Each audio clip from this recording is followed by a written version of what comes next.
به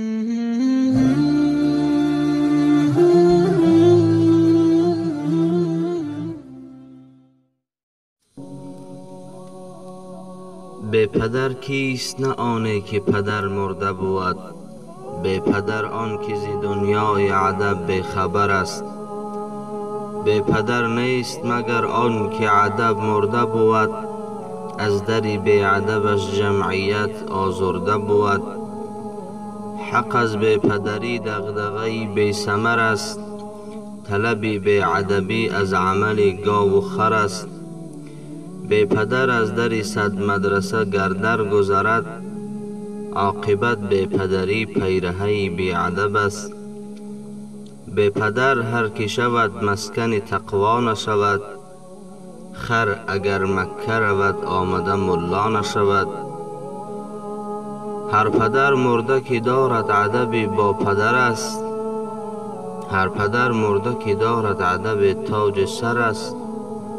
ادب و عقل و فراست پدر هر پسر است، به پدر کیست نه آنی که پدر مرده بود، به پدر آن که ز دنیای ادب بی خبر است. نزد مردان هنر مایه ایمان ادب است، لاجرم پیشه مردان سخندان ادب است. آدمی زاد اگر بی ادب است آدم نیست، فرق بین آدم و حیوان ادب است. کردم از عقل سؤالی که بگو ایمان چیست، عقل در گوش دلم گفت که ایمان ادب است.